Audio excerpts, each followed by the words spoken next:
South Africa's President Jacob Zuma has ordered that Finance Minister Pravin Gordhan should return home from a foreign trip where he was trying to drum up investment for the country. An unnamed source says that Mr. Gordhan did not get permission for the trip. There are concerns that the recall could foreshadow a cabinet reshuffle in which Mr. Gordhan is sacked. This sentiment has led to a rapid plunge of the value of the currency, the rand, this morning. However, Mr. Gordhan denied this is a recall, saying he had been planning to return home. Well, joining us to discuss this is our South Africa Bureau Chief, Betty Divya. You're welcome to the program. Thank you, Tope.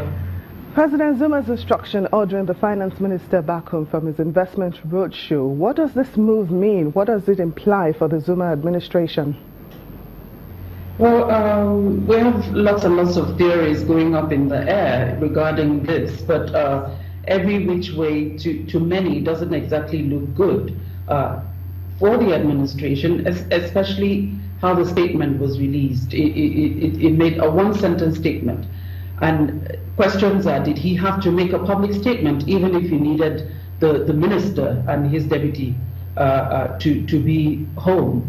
And you had investors or prospective investors waiting to be spoken to, and ratings agencies, and then recalling or calling home the minister who was already in London.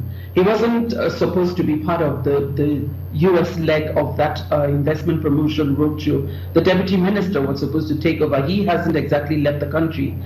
He was supposed to join midway to handle the US leg of it. To many, it doesn't exactly look good, and to some, they're saying, why do we? Why the uproar? He's an appointee just like everybody else.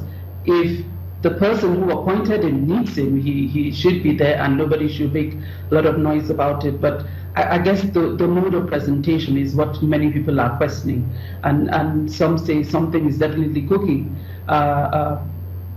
How that is handled is what we're waiting to see.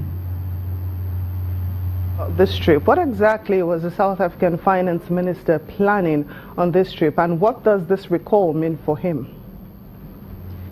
As he said, it wasn't a recall, he was just asked to come home. But he went to the UK on Sunday, and he was supposed to be there till midweek, I guess. And to that effect, the president, I don't know, the people saying he didn't get permission. I doubt it, because he was on national duty. And to that effect, the president had appointed the Minister for Science and Technology to be the acting finance minister till midweek. That's for the days that he will be away. So it was just promoting the country for investors to come in, to reassure them that this is an investment destination that people could look at. And there were meetings scheduled for today and tomorrow, after which he would return, I think on the 29th.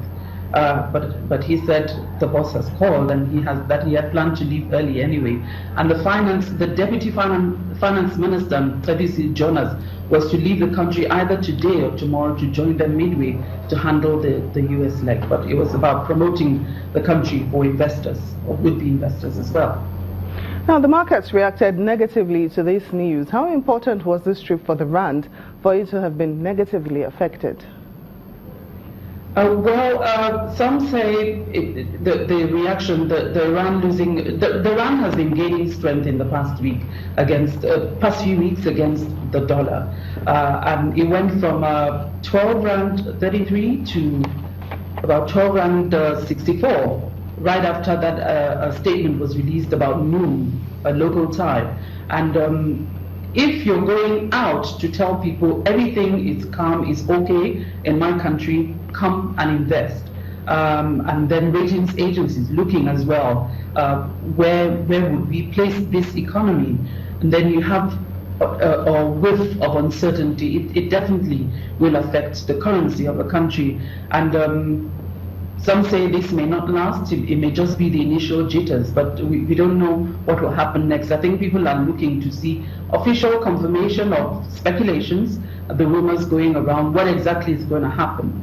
But we recall when the former finance minister, Nhlanhla was removed from office as well in December 2015. We had those reactions.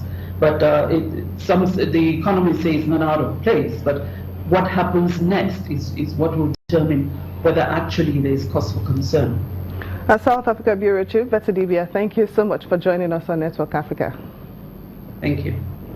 As the political crisis deepens in Guinea-Bissau, more protests are being planned to demand the departure of President Jose Mario Vaz, the latest sign of growing anti-government sentiment following an 18-month-long political crisis. The former Portuguese colony in West Africa has not convened parliament for more than a year, and regional talks have failed to resolve deep rivalries within the political elite. Guinea-Bissau could see more protests in the coming days, with calls for the country's president, Jose Mario Vaz, to resign. This would be the latest sign of growing anti-government sentiment following an 18-month-long political crisis. On March the 11th, with a heavy military presence, hundreds of protesters marched in the capital, Bissau, carrying red cards and blue whistles to symbolize that President Vaz, known as Jamav locally, was not playing by the rules. The former Portuguese colony in West Africa has not convened parliament for more than a year, and regional talks have failed to resolve deep rivalries within the political elite, raising fears that drug traffickers could exploit the power vacuum. Vaz's decision in August 2015 to sack Prime Minister Domingos Simones Pereira, a popular politician who enjoyed support from Western donors, triggered a period of instability and the appointment of several other prime ministers in quick succession. None of them have managed to resolve the political deadlock. Antero Lopez is the acting deputy special representative of the Secretary General for Political Affairs in the United Nations Integrated Peacebuilding Office in Guinea-Bissau. It's relatively stable. However, we have to also recognize that the donors have developed a degree of fatigue because of these vulnerabilities and volatility of the political environment. The donors never know whether their investments are going to be capitalized on and are going to have the impact that is desired. So they are prudent. This is probably the most adverse effect of this political crisis. Protests are relatively rare in the former Portuguese colony, where instability has typically taken the form of military coups led by officers drawn mostly from a narrow military elite, drawn from an aging batch of soldiers who fought for independence in 1963 to 1974. Coming up on Network Africa, an Egyptian graphic designer preserves her heritage through the arts. Please stay with us.